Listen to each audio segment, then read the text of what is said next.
Hello friends, welcome back சித்தர்வாக் channel நண்பர்களே. இன்னைக்கு இந்த வீடியோவில் ஒரு முக்கியமான ஆன்மீக பரிகாரத்தை தான் அதிரடியாக பார்க்க போகிறோம். என்ன பரிகாரம் பார்க்க போகிறோம் அப்படிங்கிறத ஃபஸ்ட்டு இன்ட்ரோவில் ஷேர் பண்ணுறேன். என்ன பரிகாரம் அப்படிங்கிறத முதல்ல தெரிஞ்சுக்குங்க. அதுக்கப்புறமேட்டு மற்ற தகவல்களை பார்க்கலாம். ஸோ நாளைக்கு பார்த்தீங்கன்னு வச்சுக்கோங்களேன், ஒரு அதிரடியான நாள். நாளைக்கு என்ன அதிரடியான நாள் அப்படின்னு கேட்குறீங்களா? நாளைக்கு பார்த்தீங்கன்னு வச்சுக்கோங்களேன், மே மாதத்துடைய 9ஆம் நாள். அதே போல் தமிழ் மாதம் பார்த்தீங்கன்னு வச்சுக்கோங்களேன், முதல் மாதமான சித்திரை மாதம் இருக்குல்ல, அதனுடைய 26ஆம் நாள். கிழமை பார்த்தீங்கன்னு வச்சுக்கோங்களேன், நாளை நாள் சனிக்கிழமை. நாளை நாள் வரக்கூடிய இந்த சனிக்கிழமை சாதாரணமாக வரக்கூடிய சனிக்கிழமை கிடையாது. ஏன்னா நாளை நாள் பார்த்தீங்கன்னு வச்சுக்கோங்களேன், சனிக்கிழமை ஒரு ஸ்பெஷல் நாளாக வந்திருக்கு. அப்படி என்ன ஸ்பெஷல் நாள் அப்படின்னு கேட்குறீங்களா? நாளை நாள் திருவோண விரதமானது வந்திருக்கு. இந்த திருவோண விரதம் வரதெல்லாம் ஸ்பெஷலாக அப்படின்னு கேட்டிங்கன்னா, ஆமாங்க, இந்த திருவோண விரதம் வரதெல்லாம் ரொம்ப ரொம்ப ஸ்பெஷல் தான். ஸோ நாளை நாள் வரக்கூடிய திருவோண விரதம் கரெக்டாக சித்திரை மாதத்தில் தேய்பிரையில் அதுவுமா வந்திருக்கு. இந்த தேய்பிரையில் வரக்கூடிய திருவோணம் ரொம்பவே விசேஷம். இந்த திருவோணத்தில் பெருமாளுக்கு பரிகாரங்கள் செய்தால் கண்டிப்பாக நம்ம தலையெழுத்து மாறும். ஸோ என்ன பரிகாரம் செய்யணும் அப்படிங்கிறத இந்த வீடியோவில் சொல்ல போகிறேன். அதோடு பரிகாரம் மட்டும் இல்லாமல் இந்த சித்திரையுடையில் திருவோண விரதத்துடைய ஸ்பெஷலையும் சொல்ல போகிறேன். முதல்ல இந்த சித்திரையில் வரக்கூடிய திருவோண விரதத்துடைய ஸ்பெஷலை தெரிஞ்சுக்குங்க. அதுக்கப்புறமேட்டு இந்த நாளில் என்ன பரிகாரம் பண்ணலாங்கிறத பார்க்கலாம். ஆக்சுவலி இந்த நாள் ஏன் இவ்வளவு சிறப்பு அப்படின்னு பார்த்தீங்கன்னா, இந்த நாள் பார்த்தீங்கன்னு வச்சுக்கோங்களேன், மிக மிக சிறப்பான சனிக்கிழமைங்க.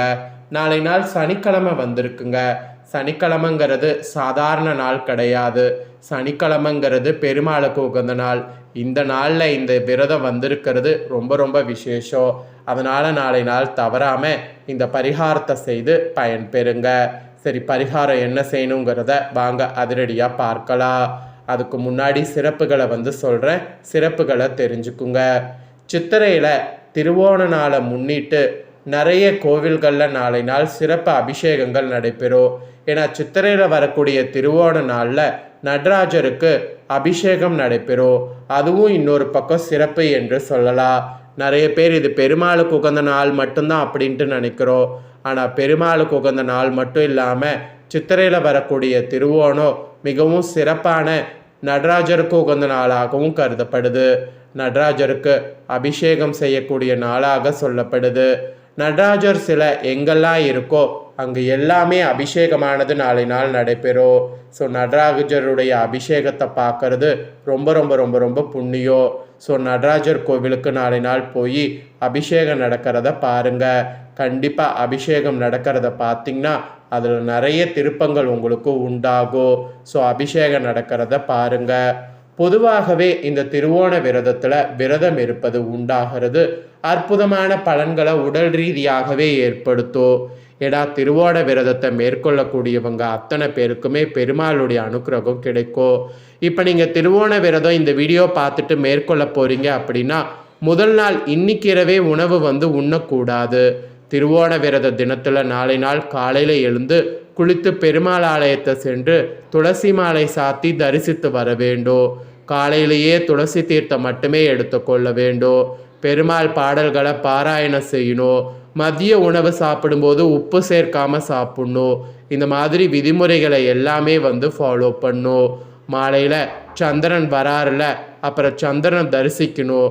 அப்படி தரிசித்ததுக்கு பின்னாடி தான் முழு அருளோடு நீங்கள் அடுத்த கட்டமே பண்ணுற மாதிரி சூழ்நிலை அமையும்.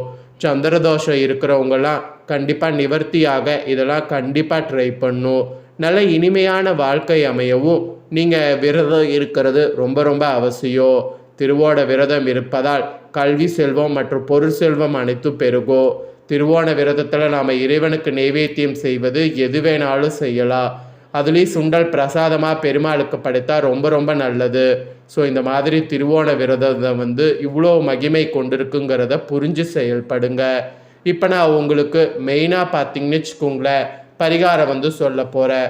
என்ன பரிகாரம் செய்யணுங்கிறத தெளிவாக இந்த வீடியோவில் தெரிஞ்சு பண்ணி பயன்பெறுங்க. சரி, இன்னைக்கு எப்படி என்ன நிலைவாசல் பரிகாரம் பண்ணுங்கிறத வாங்க பார்க்கலாம். வீட்டு பக்கத்தில் இருக்கக்கூடிய பெருமாள் கோவிலுக்கு செல்ல வேண்டும். வீட்டு பக்கத்தில் பெருமாள் கோவில் இல்லை அப்படின்னா பக்கத்தில் ஏதாவது அம்மன் கோவில் இருந்தாலும் செல்லுங்க. வாய்ப்பு உள்ளவங்க கோவிலுக்கு சென்று இந்த வழிபாட்டை மேற்கொள்வது ரொம்ப ரொம்ப சிறப்பு. கோவிலுக்கெல்லாம் செல்ல முடியாது என்பவர்கள் வீட்டில் இருந்தபடியே மிக மிக சுலபமாக முறையில் வழிபாட்டை மேற்கொள்ளலாம்.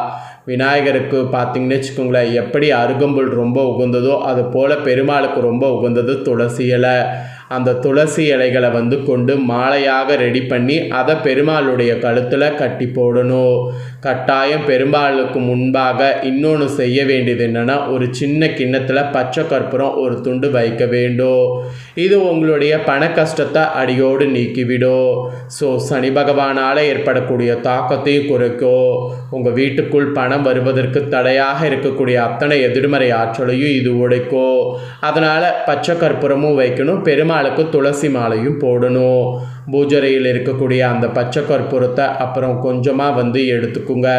அதோடு பார்த்திங்கன்னு வச்சுக்கோங்களேன், துளசியும் எடுத்துக்குங்க. அதை ஒரு பச்சை நிற துணியில் வைத்து முடிச்சாக கட்டிக்குங்க. இப்போ சிகப்பு இருக்குல்ல, அது போல் இதே மாதிரி பச்சை நிற துணியில் வைத்து முடிச்சாக கட்டிக்குங்க. கட்டினதை உங்கள் வீட்டு நிலைவாசல் படியில் தொங்க விடுங்க. அவ்வளவுதாங்க பரிகாரம். வீட்டுக்குள்ளே பணம் கொண்டே இருக்கும். இதை சனிக்கிழமை எந்த நேரத்தில் வேண்டுமானாலும் செய்யலாம். சித்திரை மாதம் இந்த சனிக்கிழமை முடித்து அப்படியே இருக்கட்டும். கரெக்டாக சித்திரை மாதம் முடிந்து வைகாசி மாதம் பிறக்கும்போது அந்த முடிச்சை எடுத்து கால்படாத இடத்துல போட்டு விடணும். ஸோ இந்த குறிப்பிட்ட நாட்களில் உங்களுடைய வீட்டில் பண கஷ்டங்கள் எல்லாம் நிச்சயம் தீர்ந்து ஒரு முற்றுப்புள்ளி வைக்கும். இது பெருமாளுக்கு உகந்த ஒரு பரிகாரம். இதை நீங்கள் நம்பிக்கையோடு செய்யும்போது நிச்சயம் நான் சொன்ன மாதிரி நல்லது நடக்கும். அதில் எந்தமும் சந்தேகமும் கிடையாது. வாய்ப்புகளை நீங்கள் சரியாக பயன்படுத்தி கொள்ளுங்க. முயற்சிகளை கைவிடாதீங்க.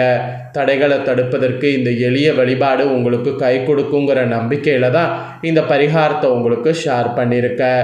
ஸோ நம்பிக்கையோட பரிகாரம் செய்து நம்பிக்கையோட பலன் பெறுங்க. இந்த வீடியோவில் திருவோண விரதத்தில் என்ன மாதிரி பரிகாரம் பண்ணும் சிறப்பு என்னங்கிறத பார்த்துட்டீங்க. இதை உங்கள் ஃப்ரெண்ட்ஸ் ஃபேமிலிக்கும் ஷேர் பண்ணுங்கள், அவங்களும் பார்த்து பயன்பெறட்டும். புதிய தோள்களை தெரிந்து கொள்ள சேனலை சப்ஸ்கிரைப் பண்ணுங்கள். வேறொரு வீடியோவில் சந்திக்கிறேன்.